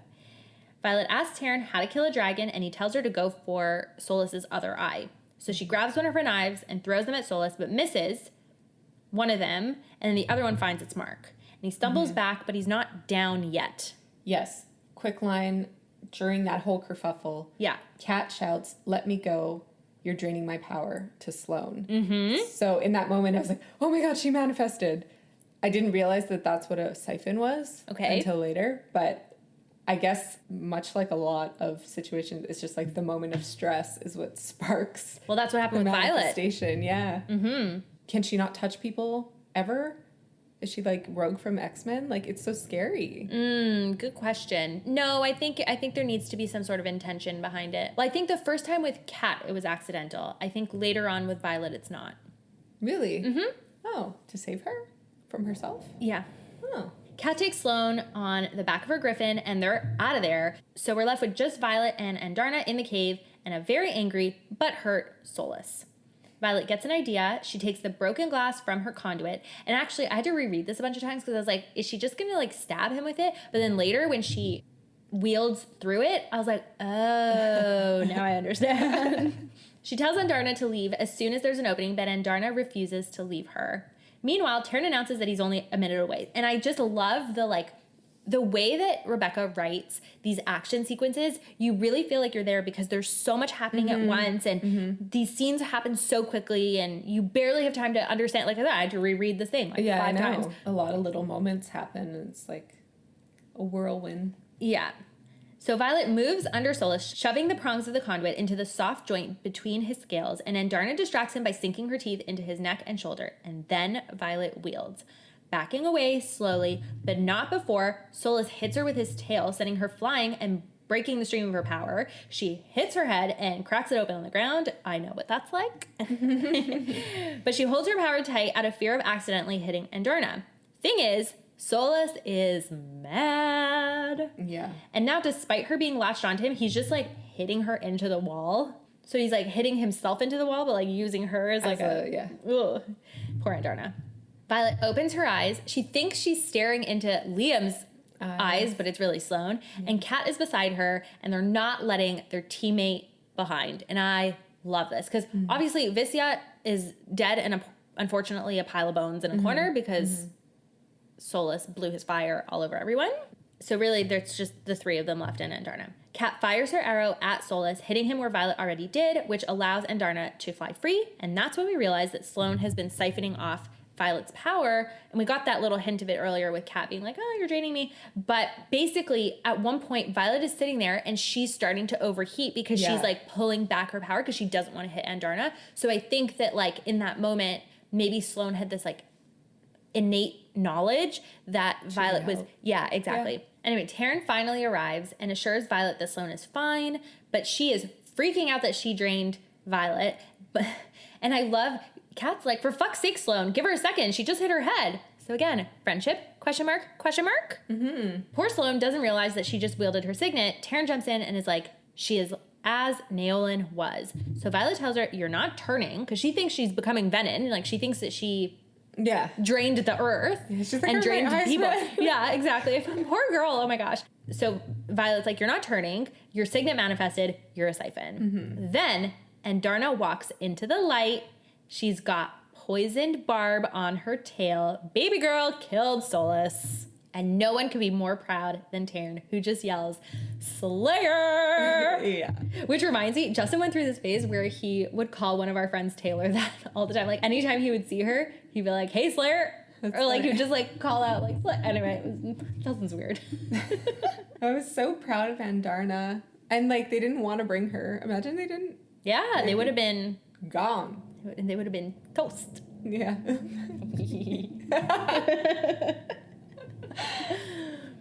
Next thing we know, Xaden is bursting into their room as a healer finishes checking up on Violet. And he's thrown by the presence of a certain crazy ex-girlfriend who simply responds that, quote, she saved my life. Making sure she was seen by a healer was the least I could do. I repeat myself. Friendship? Question mark, question mark, question mark? Leaps and bounds. She thanks Violet, even though she appears to be in physical pain doing so, and leaves. Sigale filled Xaden in, so he knows about Solus, but Violet's like, you were in a meeting. I didn't want to bother you. I don't know. I mean, like, part of me is like, ugh, whatever. But the other part of me is like, valid. He's a member of the assembly. He was busy. Whether he came, like, now or in an hour, does it really make a difference? I don't think so. Anyway, he's upset by this. Yeah. And shadows start pouring out of him, which causes the healer to be like, okay, I think you're fine. Bye. Do you think that Violet didn't tell him and, like, doesn't tell him when bad things happen because she doesn't like the way he reacts? That's a good question. Because his reactions are always very strong. Yeah, but like when I got hurt, Justin's reaction was really strong. Like obviously in the moment he was amazing. Like he called the ambulance and he stayed calm and whatever. But like once everything was settled and like it was realized that I was okay, he was like, WTF. I can't imagine caring about someone very strongly and them being put in a situation where their life is at risk or whatever and then staying calm about it. I agree. Do you think that's why she doesn't tell him? I'm just questioning it now because I think her MO has been, I could take care of myself all the time, but as soon as something happens, and I obviously in this situation, like it was life or death. Yeah. But he just freaks out and he almost wants to put her in a bubble and protect her. And she's like, okay, but I just need you to trust that I could take care of myself a little bit. And he's very, dare I say, overbearing when it comes to that. Yes. The reverse is true as well. Yes. But I'm just wondering if that's why she's choosing to keep it. Well, I remember you asking me something along these lines last season, and I think we have to remember that their lives are tethered. So he can be as overbearing as he wants about her life because it's his life as well. Yeah, but it's not. That's not the reason. No. Neither of them care about the tether. Neither of them are in it for themselves. Right. Anyway, it was just a question. Here I am just trying to come up with excuses and you calling me out on it right away. I have nothing to say, no answer. Violet tells him that if they want to fight about the wards, then fine, but she's not fighting about how she made her way out of the cave. He kisses her, being like, you're alive. And she's like, yeah. He's like, great, so now we can fight. And it's not about what she thought. He is mad at her because she saved Kat. She defends herself with the logic about the line of succession, and Xaden's like, what the fuck? Violet bandies about the logic about how Takaris would have Xaden killed if Kat is killed, and Xaden does not give a hoot, I guess kind of like what you were just saying in response to my argument. He's like, I've been trying to keep you safe while respecting your freedom, and for some reason that I genuinely cannot comprehend, Violet decides this is the moment to give him attitude. This came out of nowhere in my book. Well, I think she's just being defensive. Okay, but like... I mean, was it the time to fight? Like, at all? No, but not even that. I just thought that it was like so random. It was such a random time to... I don't know. The end of this fight, like where this fight goes and where this discussion goes, made me feel like Rebecca was trying to push it to this conversation. It didn't feel... It didn't make sense. No. It didn't feel natural. It felt very much like, okay, we're going to force this and make it happen and just because I need to talk about this. Which it felt like not the best writing in this context. Yeah. The chapter ends with Xaden calling Violet out on finally being ready to ask about the deal he made with Lilith. You're right. Like, this is a conversation that needs to happen. Do I believe the way that we got there and, like, the reason that Violet decided to give him an attitude which prompted him to say this? Like, not really, but... It just felt like it came from left field. It's like, really? Like, that's what you guys came to? Yeah. Anyway. But you know what? It's a book. It's a book that we need to continue to move forward. It is. So sometimes we just have to go with it. Okay. Let's... Awards. I don't really have... I have most romantic situation. Okay. And Darna protecting them. Okay. That's all I got. Oh, I have all I want is you. If she dies, then I'll take the consequences. If they can't channel, I'll take those consequences too. But not you. Never you. God's Violet. I'm doing everything in my power to both respect your freedom and keep you safe. And I don't even know what you're doing. Communication. Okay. I know it's toxic, but it's romantic in a toxic way. Okay. I think it's just the way that whole thing happened was just very, like, kind of like what I was saying at the beginning of the episode. It's like their arguments don't even, like, they don't even make sense. It feels like they don't even know what their argument is. Like, it's just very, very messy. Yeah. Which, like you said, can be very realistic. Sometimes when you've had the same argument 5 million times, you get to a point where, like, nothing you're saying makes sense. You don't even really understand what you're saying. It's just like they're living in the feelings of anger and frustration as opposed to making any sense. So. Yeah. Anyway, do you have funniest or spiciest? My funniest line is, now we can fight. What the fuck were you thinking, saving Cat? Yeah. It's not that funny. No. I mean, like, kind of funny because not what you expected him to say, but I also didn't fully get the argument, so... About saving Cat? Yeah. It wasn't like Violet went on a limb to save Cat. She put Cat in front of her. She made sure Cat would be closer to the exit of the cave. Yeah.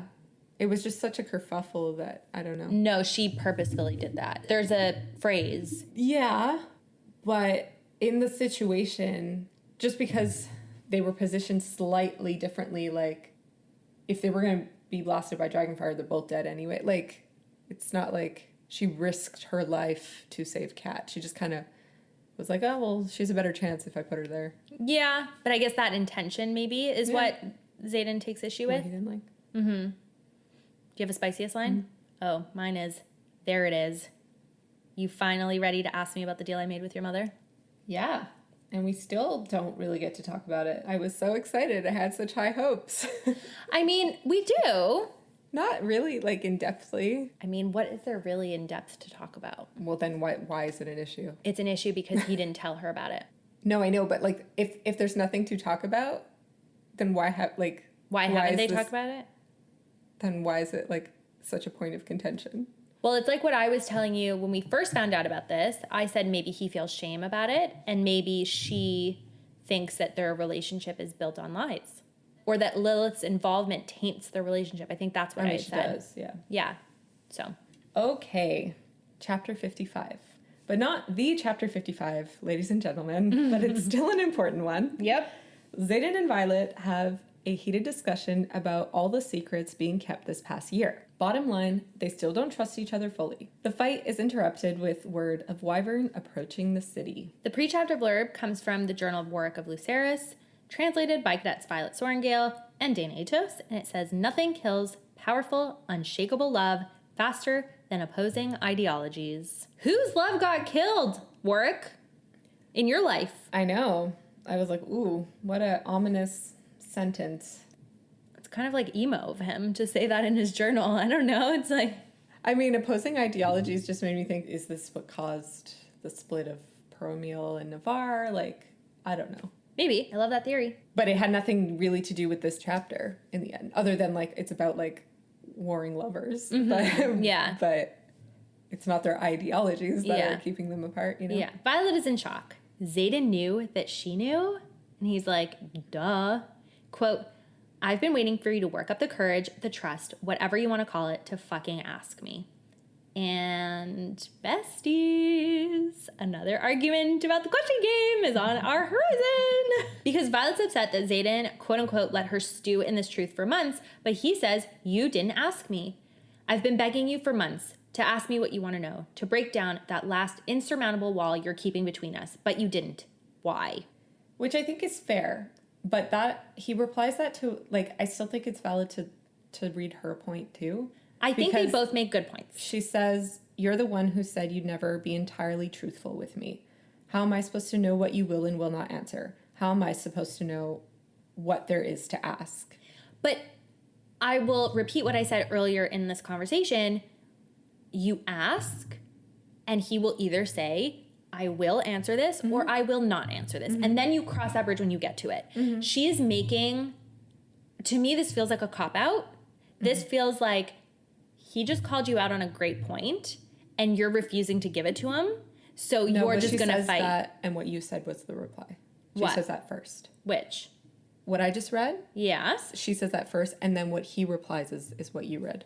No, she says it after. That's her answer to him.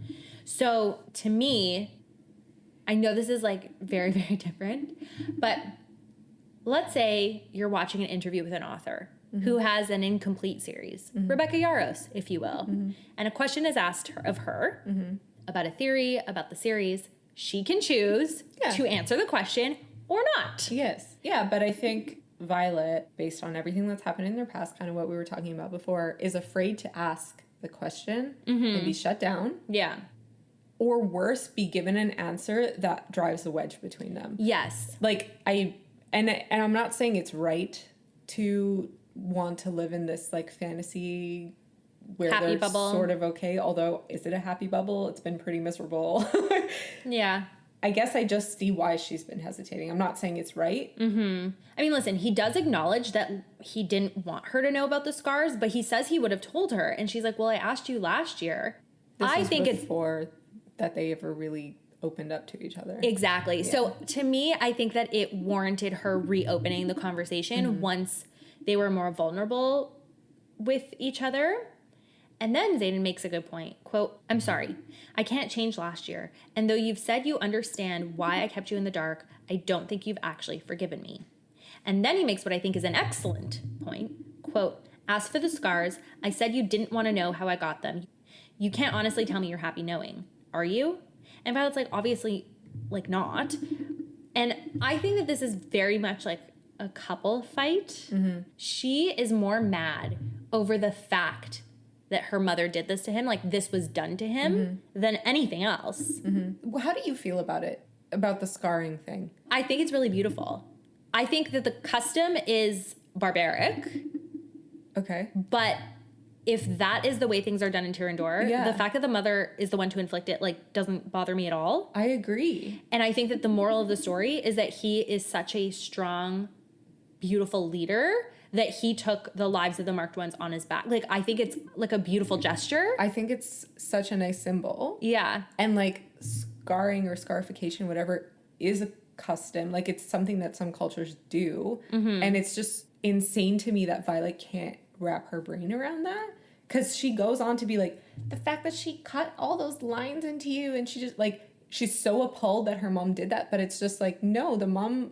Like, she didn't do it because she was some, like, twisted, evil person. No. Like, I'm going to inflict this pain on Xaden Ryers. Like, no. This Navarian mother took part in a Terrorist tradition to seal this bargain. Yeah.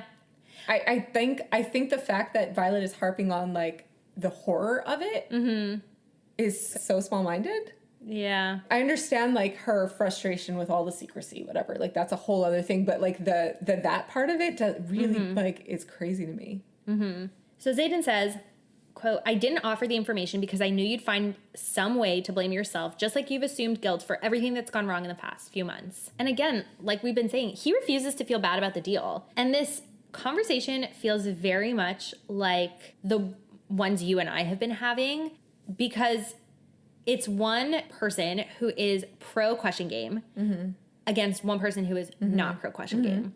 And Violet acknowledges that she's not mad about this is like what I find super confusing. She acknowledges that she's not mad about the deal. She's mad that it was kept from her and that she's being made to ask things that Xaden should openly share. And they get into it, so let's get into it, okay? Even more than we have over the past few weeks. Quote, because I let you live long enough for us to fall in love. Without that deal, gods know what I would have done in my need for revenge. Ask me why I don't regret it. Ask me about the first time I saw you. Ask me about the moment I almost killed you despite the deal and decided not to. Ask me why. Ask me something. Fight back like you would have done last year before I broke your trust. Stop being so scared of the answers or waiting for me to give them to you. Demand the truth. I need you to love all of me, not just what you decide to see.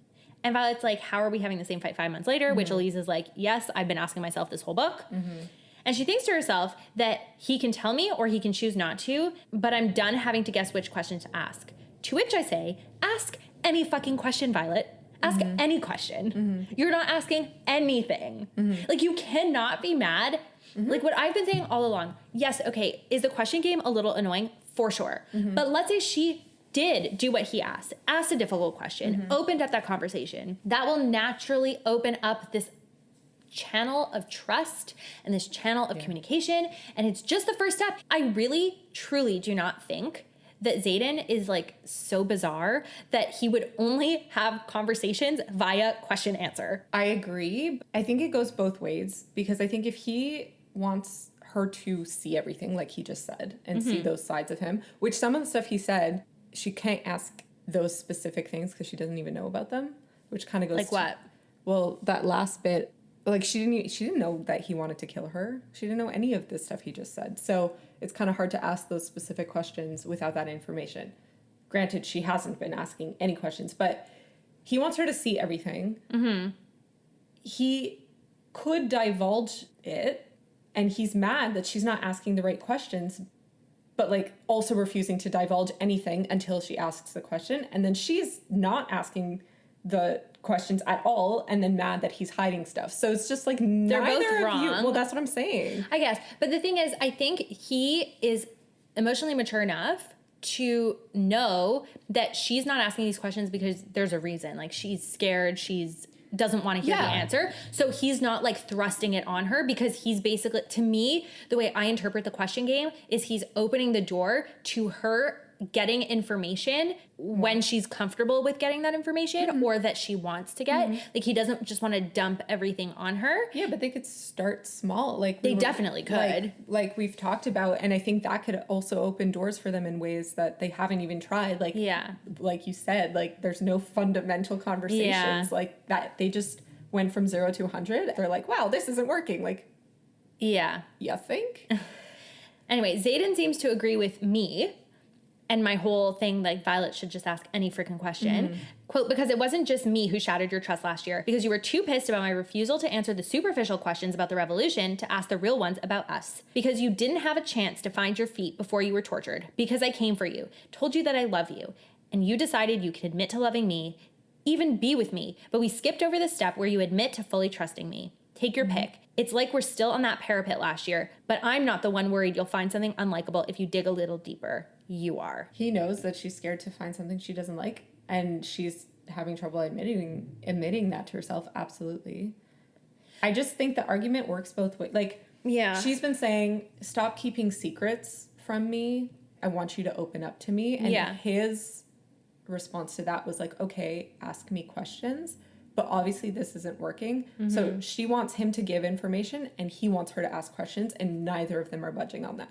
Like, it just doesn't work. So at a certain point, you got to try something else. Which is what I was saying. Neither of them are budging on that. But it's what I was saying earlier, how sometimes you're having the same argument over and over and over until finally something clicks. And then, like I said, either one of you softens and relents, or, I don't know, something intangible happens. But I guess because neither them are bending, I don't think it's fair to harp on her for not asking questions or harp on him for not divulging.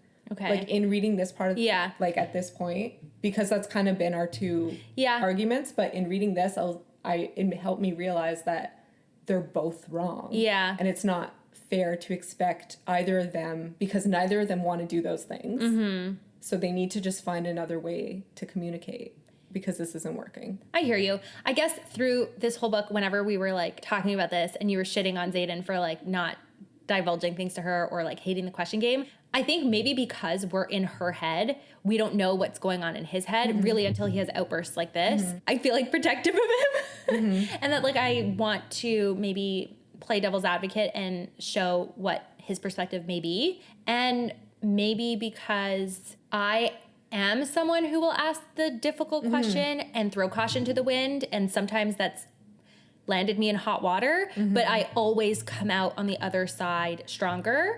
And in my relationship, it's the same thing. Like I will force us to have difficult conversations, and sometimes it ends up with tears and yelling and, you know, like it's a very uncomfortable, but you always come out on the other side better for it. So for me, I cannot relate to someone being afraid to ask these questions. And despite being afraid to ask the questions, like stewing, I don't know what it is. It's almost like she is acting as though she's helpless, but she's not. And I think that's what, I think that's what bothers me. I think what bothers me is like Xaden could be wrong for insisting that she asks these questions and that they play the question game, but that doesn't mean she needs to be wrong by also refusing to ask the question. You know what I'm saying? It doesn't excuse. No, I know, but I think like I'm trying to like process why I feel so strongly about defending him in the question game. Yeah. And it's just like at one point somebody's got to humble themselves. Like in a relationship, you've got to humble yourself in front of your partner, and you need to put your ego aside for the greater good of the relationship or whatever. Otherwise there's just no point. Absolutely. So yeah, I don't know. Anyway, Violet then brings up the stupid freaking battle axe analogy, but Xaden seems to be like, okay, I can work with this. What's in our armoire right now? And again, honestly, I hated this part so much. Really? I hate this analogy. I hate the analogy too. I don't know if it's I'm stupid or it's actually the worst analogy ever written. Like it's so bad. It's so bad. It doesn't help the conversation. I don't like, I don't care there's a dagger in the armoire. Like it just, it's so bad. I thought it was so good. I like skimmed over it. I was so annoyed. Okay. Explain it to me. I will explain it to you. Because I actually thought it was genius. The time of day. Okay. So basically, forget the battle axe part of it, because like that part makes no sense to me, or I can't picture what it is. But just think about it this way, okay? Her whole thing is like, there could be something attacking me from an armoire, and I need to know that there's something that can attack me type of thing. And his whole argument is like, okay, what's in our armoire right now? And she just says, oh, there's like boots and uniforms and flight leathers. Like she's making an assumption based on what she knows generally is in a closet, an armoire. But he says, okay, how many pairs of boots? What uniforms? Like, have you looked on this shelf? So what he's saying is like, Violet is making generalizations and assumptions about him, his intentions, the relationship. Okay, so making assumptions about what's in the closet without actually freaking going in there and looking and digging and figuring things out. And her whole thing is like, well, I didn't go snoop. His whole point is, how do you actually know for a fact what's in there? Are you just trusting that assumption of what's in there? You know? Yeah, he's telling her to go dig. But but I think even just by her saying I didn't go snoop goes to show that she's afraid to step on his toes still. She's still scared. She's not scared of him. Yeah, but she's scared of what she'll find. What she'll find. But he has been saying all this time, like, I need you to go snoop. And it's the same thing. Like, okay, all of the couples I know who do not make it, do not make it because they never fought. Oh, yeah. They all thought they were high and mighty because they never fought. But then at the end of their relationship, they realized that was the root of the problem. Because they just didn't care enough to. It's not necessarily that they didn't care enough to. There was something stopping them from that conflict. And we're all trained to think that conflict is bad. But conflict is only bad if you can't resolve it in a healthy way. Yeah. So to me, him saying, go look at what's in that closet. Tell me what's on that top shelf. Did you know that there was a dagger in there? And the dagger in there is like a metaphor for the dangerous, scary things that you might find when you go digging into someone's life or whatever. And his whole point with all of this is once the dagger comes out and he does this weird thing about pointing the dagger at her throat and his throat, is that regardless of that bad thing or that dangerous thing or that scary thing being in the closet, trust me to protect you and be there for you, and we will figure it out together. So in a relationship, you're better off having that difficult conversation and trusting the foundation. Granted, we've already discussed that they have a foundation built on sand, but trusting the foundation that you have built over time in that relationship, that even though the conversation is going to suck and it's going to be uncomfortable and you are probably going to cry and yell and whatever, you will come out on the other side stronger. I think you're giving the analogy a lot of credit. Really? Yeah. But what you're saying is amazing, and you're completely right. I just think you're giving the analogy a lot of credit. Okay. Okay. But everything you're saying is right. Okay, Absolutely. thank you. Listen, he then calls her love for the first time. Which I was thrown off by. I know. I almost didn't like it. I heard Rowan Kane say it in my head. Like, that with an Irish accent. for some reason. He's never called her love. Xaden, I was like, oh. Yeah, it's too soft. It's weird. Yeah. Like, and my husband calls me love. Like, Justin calls me love too. But from Xaden, I was like, oh. Yeah, I just wasn't expecting it. Anyway, so he calls her love for the first time and tells her that she is the smartest person he knows and that if she actually wanted answers, she'd ask the right questions, which is what I've been saying all along. And he says, you knew about the deal. Maybe the question you need to be asking is why you didn't confront me about it. So he's had his whole spiel now, right? Now it's her turn. She bursts out the quote, because I love you, because I want to think you kept me alive those first few months before threshing because you were intrigued or impressed by me or attracted to me like I was to you, and not because you made a deal with my mother, because it's horrifying to think that the only reason you fell in love with me is because of her, because maybe you're right, and I didn't want that particular truth, since I know there's a thin line between devotion and obsession, between cowardice and self-preservation, and I'm walking it when it comes to you.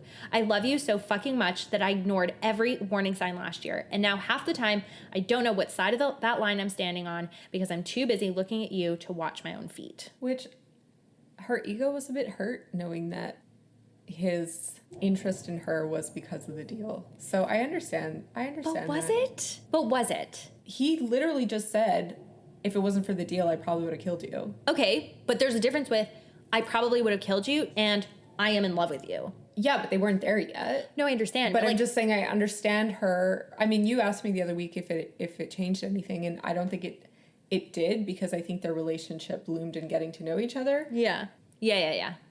Hard quotes. But I understand from her eyes, her being like, oh, this whole time he was watching me. I thought he was intrigued by me. And yet, yeah, he was. But it was influenced by this deal. So she feels a bit like her ego's hurt. It's like he wasn't just watching me because he saw me on the parapet and was like, oh, this girl. Like, look at her go. It was like, no, he was looking for her basically from the moment she got there because of this deal, and he knew he had to protect her. So kind of like she was like, oh, our connection wasn't just like a genuine, which is like serendipitous thing. I just think that's so... She's 20. I know. That's where her age is showing, because at the end of the day, he went above and beyond. Like, he did the most. For example, yes, he kept an eye on her, but, like, did he have to give us that Chapter 9 sparring session in front of everyone? No. Did he have to give her the daggers? No. All he had to do was make sure that she wasn't killed in moments that were inappropriate, i.e. outside of the sparring and outside of challenges and outside of flights and stuff like that. I think, though, it's just those initial moments for her. The parapet, the time by the tree. Yeah. Like, she was in that moment like, oh, like, why didn't he kill me? And they kind of had a bit of a moment. And I'm sure those are, like, fond memories to her. For sure. But now she's like, oh, it's because of the deal. But again, like, the deal didn't mean that they had to have excellent banter and chemistry and all those things. So, like, I get what you're saying. I'm not arguing what you're saying. I guess it just puts everything into question for her. Yeah, I guess. And I understand why she feels that way. Like, she's 20. I know. You're insecure at that age. Like, yeah. I don't really understand, though. So, you know how she says that she's too busy looking at him to watch her own feet? I don't understand his response that she doesn't want to know where her feet are. Maybe a twist on ignorance is bliss. Anyway, that pisses her off. And someone starts pounding at the door, which is very bad timing. And obviously, now that they've made a breakthrough in their communication, someone's coming to interrupt the breakthrough. Violet decides that this is now the moment to ask him something real. And she asks him about his second signet. Quote, I know you have one. You told me that Sigale was bonded to your grandfather, which makes you a direct descendant. If a dragon bonds a family member, it can strengthen a signet, but a direct descendant can either produce a second signet or madness, and you seem pretty sane to me. He forces his features into a mask, which Violet interprets as him refusing to respond. But even the line before that. His eyes widen. His eyes widen, the blood drains from his face as his hands fall away. For the first time, I've actually managed to shock Xaden Ryerson. It's almost like his facial reactions, it's almost like he got caught in a lie. Which I know he didn't lie, he just didn't divulge it. But like, in that moment, it felt a bit like you can't beg her to ask questions, and then she asked a question you weren't ready to talk about, and now you're gonna put a mask and shut down. I mean, whatever, saved by the bell. But it's kind of like, see, Xaden? But again, he said, ask the questions. He did, and We can argue till tomorrow morning about whether he should answer the question or not. But at least now she's faultless. At least now she's doing what he asked. know. Like now she has a leg to stand on if he gets mad at her or whatever. But it just, based on his reactions, and he doesn't actually say anything, and I couldn't keep reading, so it's hard. He's so stunned, and he's like, uh-oh. Yeah. It just kind of feels like, well, you've been freaking mad at her for not asking the questions. Yeah. And she finally does, and that's how you react. Yeah. You know? Yeah. No, I know. It's frustrating. Now I agree with you. In this context, I completely agree with you. Because now we've at least, each has fulfilled like their side of the deal. Yeah, I guess. I don't know. We'll see what happens. But if he shuts down and doesn't tell her, I think they're back to square one. Absolutely. Like, it's just... Absolutely. Then it would be very, very wrong. But step one was asking the freaking question. Violet interprets him, schooling his features as him refusing to respond. And then she just jabs at him, quote, so much for asking. I just can't figure out why Sigale was allowed to choose you, how she got away with it, how you both did. He doesn't even have the opportunity to answer. So he could have schooled his features and then chosen to respond. Like, maybe it was like he was shocked she answered that question and then he was schooling his features in preparation to answer the question. Like, maybe he doesn't want her to see that he's surprised. I don't know. There could be a million reasons why he had to school his features. We don't know. There could be. We need to give him the benefit of the doubt. It's just annoying that I couldn't keep reading because, like, he... And annoying that she ended the chapter there because, like, he should have right away, even with her snarky remark. Yeah. Don't worry, I'm tired of Violet's snarky remarks, too. And her overreacting to things. But, like, he could have just said it. Yeah, like, yes, okay, there's Wyvern. But, like, this is my second signet, blah, blah, blah, blah, blah, as they're running to the Wyvern. I don't know, but, like, give each other information. Yeah. Like... I mean, it's coming soon. Don't worry. So Xaden doesn't answer because Brennan's at the door telling them, like you said, about the emergency out there, about the Wyvern that had been spotted flying from Pavis. And he turns to Violet and sassily asks her whether she's ready to raise the wards or if she'd like to wait until the Wyvern are at their gates. Chapter ends. And Elyse is shoving her fist in the air because she's very annoyed that this is where it ended. I was very annoyed. This chapter made me so annoyed. I didn't even pick awards. No. I was like, there's nothing romantic or funny in this stupid chapter. What are your awards? Tell me your awards. Okay, well, my most romantic is the speech he made about letting her live long enough for them to fall in love. I thought that was really sweet. Yeah, I didn't like the line, I let you live long enough. Well, like, because he would have wanted to kill her. So the deal allowed her to live long enough for them to fall in love. I just didn't like the wording. Okay, well, I didn't mind it. My spiciest line is, your mother called in a favor, and I gave it. Do you want me to apologize for a deal I made before I knew you, before I loved you, a deal that kept us alive, started the flow of weaponry to the fliers? Because I won't. I'm not sorry. And he shouldn't be. I agreed. You didn't have funny? No, I didn't have a funny. All right, that concludes a very emotional chapter. Yes, indeed. Next week, please read chapters 56 through 60. It is our second to last episode for Iron Flame. That's crazy. Yeah. I think we might do like a little theories episode. That could be fun. Yeah. Talk a little bit about the book as a whole. And yeah, so stay tuned for that. Thank you so much for listening. Please rate this podcast and leave us a review. It'll help other people find us. If you're watching on YouTube, like, subscribe, hit the bell, all the things. If you haven't already, we encourage you to set new episodes to download so that you can be sure to be up to date. If, for example, we choose to have this theory episode be a bonus. You never know. Yeah. We are constantly updating our Amazon storefront, so you can find some of our favorite things there, books we love, and more. Like Butcher and Blackbird. Mm-hmm. You can find us on Instagram at Book Bound Pod and on TikTok at Book Bound Besties. Like Kathy, please send us a DM, send us theories, send us memes. Share the fact that you're listening to us to your stories. It really helps our podcast grow and more people find out about this awesome community that we are building. We just love chatting with you and making you as obsessed with different books that we're reading as we are. You know, one of our loyal Book Bound Besties is Reading Till Death by Miranda Lynn, which we read a few weeks ago, and we interviewed Miranda Lynn because she was asking us, hey, like, I need a standalone, you know, so we're more than happy to give book recommendations. If you have any questions, comments, or feedback, you can also email us at bookboundpod@gmail.com. Let's get to reading.